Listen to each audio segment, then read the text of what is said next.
조금 있으면 너희가 나를 보지 못하겠고 또 조금 있으면 나를 보리라 하시니 제자 중에서 서로 말하되 우리에게 말씀하신 바 조금 있으면 나를 보지 못하겠고 또 조금 있으면 나를 보리라 하시며 또 내가 아버지께로 가미라 하신 것이 무슨 말씀이냐? 조금 있으면이라 하신 말씀이 무슨 말씀이냐? 무엇을 말씀하시는지 알지 못하노라. 예수께서 그 묻고자 함을 아시고 이르시되 내 말이 조금 있으면 나를 보지 못하겠고 또 조금 있으면 나를 보리라 하므로 서로 문의하느냐. 내가 진실로 진실로 너희에게 이르노니 너희는 곡하고 애통하겠으나 세상은 기뻐하리라. 너희는 근심하겠으나 너희 근심이 도리어 기쁨이 되리라. 여자가 해산하게 되면 그때가 이르렀으므로 근심하나 아기를 낳으면 세상에 사람 난 기쁨으로 말미암아 그 고통을 다시 기억하지 아니하느니라. 지금은 너희가 근심하나 내가 다시 너희를 보리니 너희 마음이 기쁠 것이요 너희 기쁨을 빼앗을 자가 없으리라.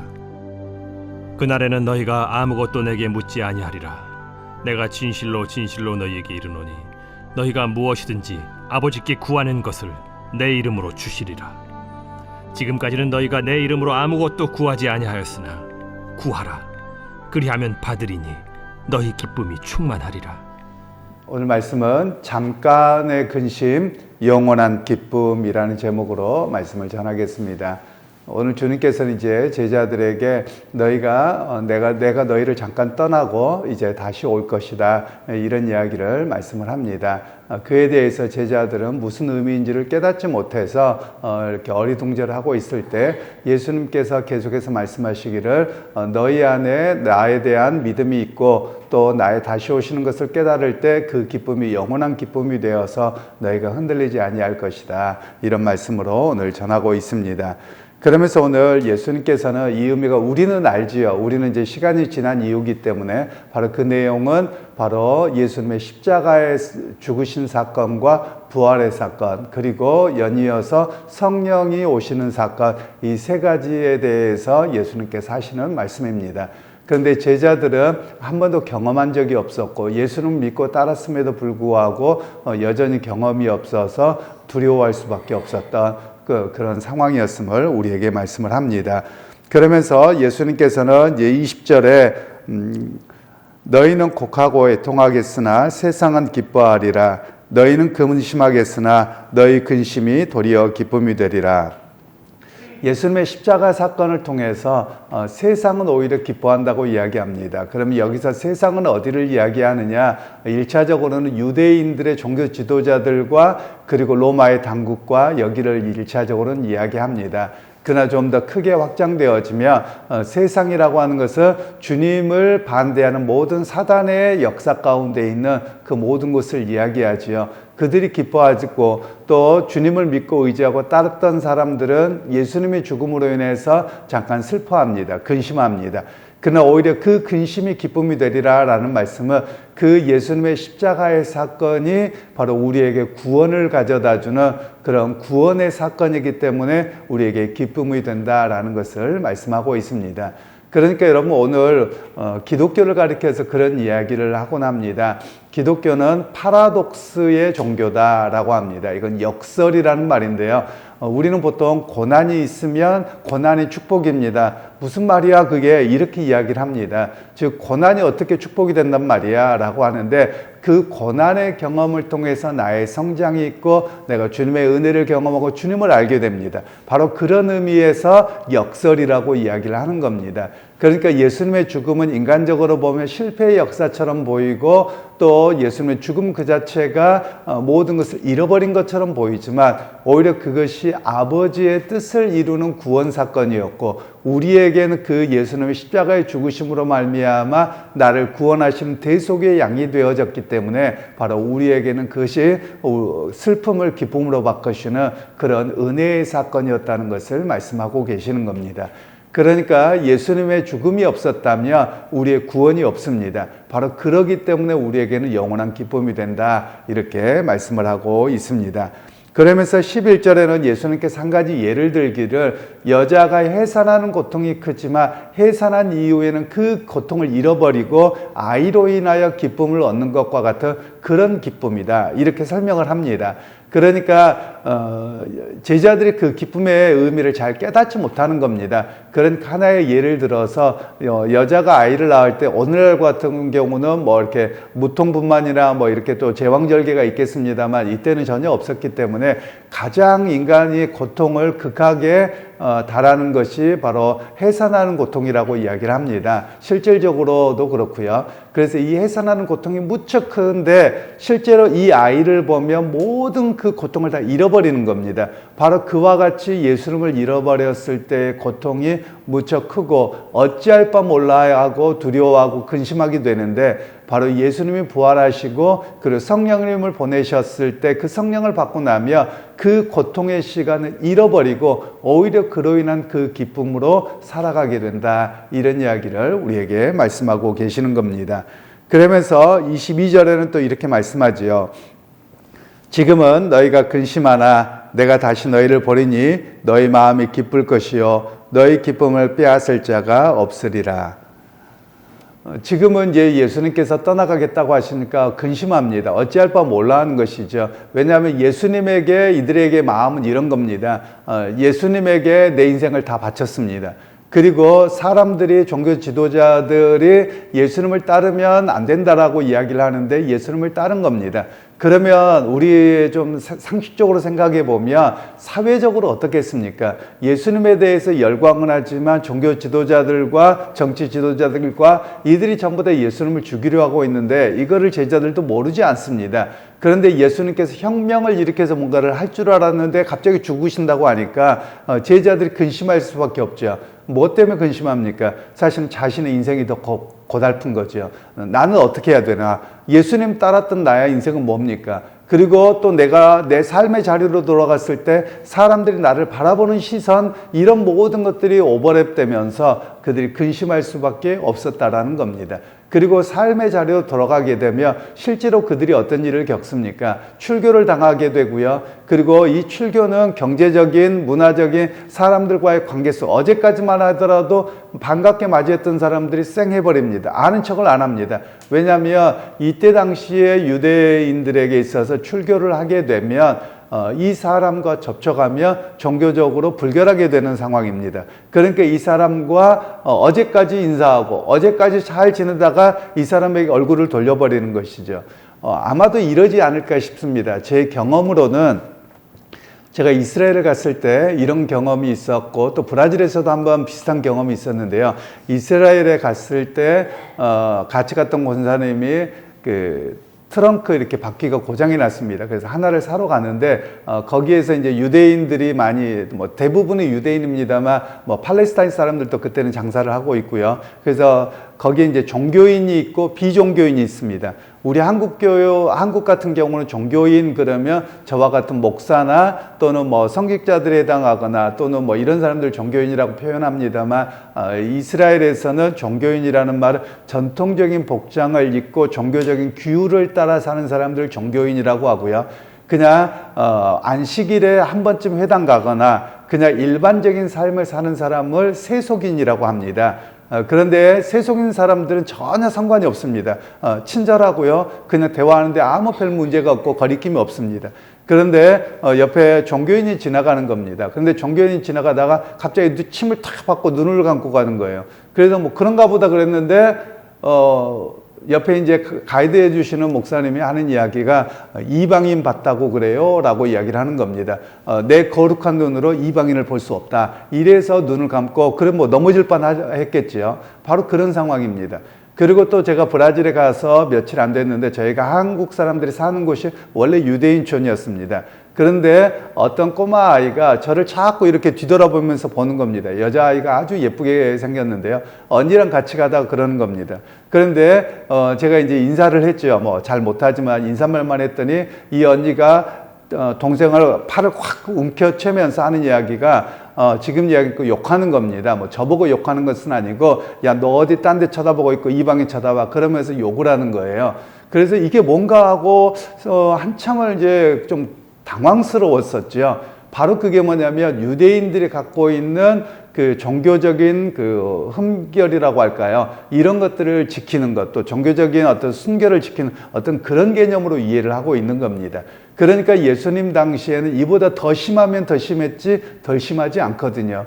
그러니까 이들이 어제까지 함께 살았던 사람들인데 예수 믿는다고 정죄를 합니다. 그리고 출교를 합니다. 그러면 나의 삶이 어떻겠습니까? 어제까지만 해도 아무렇지도 않던 사람들, 심지어 가족이나 친지들에게까지 냉대를 당할 수 있고 함께 할 수 없는 그런 상황이 된 겁니다. 바로 그런 상황에서 제자들은 그런 생각들이 오버랩이 되면서 굉장히 근심하고 있었던 내용입니다. 그런데 주님께서는 너희가 세상적인 면에서는 그런 근심이지만 오히려 하늘의 기쁨을 바라보라는 겁니다. 너희의 영혼의 문제, 주님을 알고 그 생명 가운데 살아가는 그 기쁨이 크기에 그 근심은 잠시 잠깐일 것이고 오히려 영원한 기쁨을 결코 빼앗기지 아니할 것이다 라고 이야기합니다. 즉 이 땅에서의 기쁨은 잠시 잠깐이라는 겁니다. 이 땅에서의 경험하는 사람들의 만남과 또 느끼는 행복과 그런 기쁨은 일시적인 겁니다. 영원한 건 아닙니다. 그러나 영원한 기쁨은 우리를 구원하신 예수 그리스도를 알고 그 생명 가운데 사는 그 영원한 기쁨은 어느 누구도 앗아갈 수 없다라는 겁니다. 그런 측면에서 사실 우리 한국 교회나 많은 교인들이 좀 변화가 되었으면 좋겠습니다. 이 땅이 너무 현실주의적입니다. 기복주의가 그렇게 바뀌었다고 보는데 기복주의는 예수 믿어서 복받고 성공하는 겁니다. 여기에 전부 다 초점이 맞춰져 있는 거예요. 세상 것에만 맞춰 있는 겁니다. 그런데 기독교는 그런 종교가 아니라 세상 것은 결국은 멸망할 것이지만 그럼에도 불구하고 하나님 내게 주신 삶의 장이니까 최선을 다해서 살아갑니다.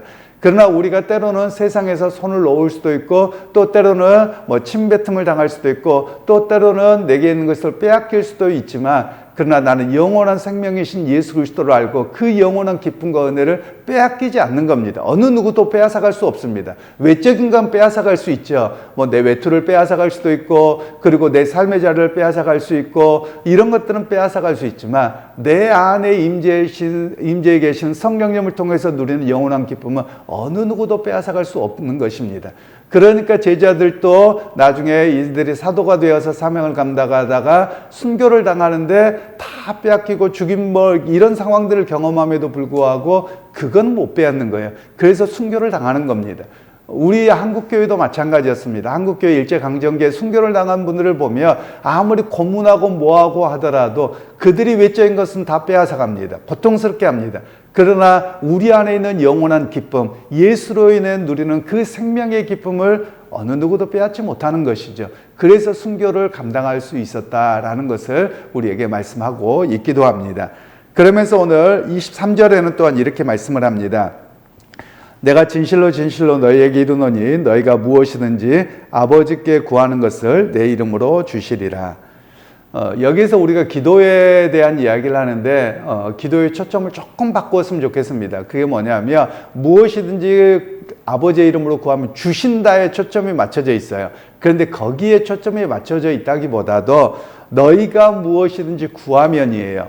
이 말은 무슨 말씀이냐면 당시에는 제사장들이 기도를 해야 되는 겁니다. 그러니까 개인이 기도할 수 있고 개인이 하나님을 의지하기보다도 누군가를 통해서 기도해야 되는데 이제는 너희가 기도하면이라는 거예요. 그러니까 너희가 직접 아버지께 기도할 수 있고 너희가 직접 아버지께 나아갈 수 있는 길이 열렸다. 이런 측면을 예수님께서는 말씀하고 계시는 겁니다. 여러분 오늘 우리가 그렇지 않습니까? 구약시대와 오늘의 시대를 비교하며 구약시대 때는 제사장을 통해서만 하나님께 나갈 수 있었습니다. 그러나 예수님이 오신 이후에는 만인 제사장직이라고 이야기를 합니다. 만인 제사장직은 누구냐면 즉 목사가 제사장이 아니라 저나 여러분들이 모두가 예수님의 이름으로 하나님께 나아갈 수 있는 길이 열렸다는 겁니다. 그리고 예수님의 이름으로 누구든지 기도할 수 있다. 이런 의미를 여기에서 말씀하고 있습니다. 그러면서 무엇이든지 구하라 그러면 주시리라는 말은 내 욕심대로 구하라는 말씀이 아닙니다. 바로 하나님의 나라와 그 역사 또 그 기쁨을 따라서 살아가는 믿음의 역사를 구할 때 그것을 들어주신다라는 것을 말씀합니다. 물론 그것의 연장선상에서 내가 믿음의 길을 걸어가는데 나의 소원하는 바, 또 내 기도하는 바, 그것이 하나님의 뜻에 부합하게 되며 그것도 하나님 들어주시게 되겠지요. 그러나 여러분, 오늘 우리에게 말씀하고 있는 것은 우리는 기도의 시대가 되었다, 또 응답받을 때가 되었다. 예수님은 그런 의미로 24절에 말씀을 합니다. 그래서 지금까지는 너희가 내 이름으로 아무것도 구하지 아니하였으나 구하라, 그리하면 받으리니 너희 기쁨이 충만하리라. 예수님께서는 말씀하시죠. 누구를 통한 기도가 아니라 이제는 너희가 내 이름으로 구하라, 그러면 응답받는다 라고 이야기를 하시는 겁니다. 그래서 여러분, 오늘 우리에게도 마찬가지입니다. 우리는 기도의 시대에 기도를 해야 됩니다. 그리고 하나님의 응답이 내 때 오는 것은 아닙니다. 내가 원하는 때 다 받는 건 아닙니다. 그럼에도 불구하고 우리는 기도하면서 주님의 이름을 통해서 응답받을 때를 바라보고 살아가는 사람이 우리의 모습이라는 것이죠. 여러분, 실제로 우리의 신앙은 그렇습니다. 지나가 보고 나면 그때 하나님이 이런 응답을 하셨군요 라고 압니다. 우리가 보통 기도에 대한 이야기를 합니다. 기도 응답받았어 그러면 내가 원하는 대로 된 것만을 응답이라고 생각합니다. 그러나 주일학교에서도 항상 배우는 게 뭐냐면 기도 응답은 세 가지로 옵니다. 첫 번째는 예스가 있고요, 그 다음에 노가 있고요, 기다려가 있습니다. 그런데 우리는 기도 응답을 뭘로만 생각하냐? 예스만 생각해요. 그래서 노와 기다려는 기도 응답 아니라고 생각하는 겁니다. 그래서 우리의 생각을 좀 바꿔야 되죠. 하나님 앞에 기도합니다. 그러면 하나님께서 들어주시지 않은 것도 응답입니다.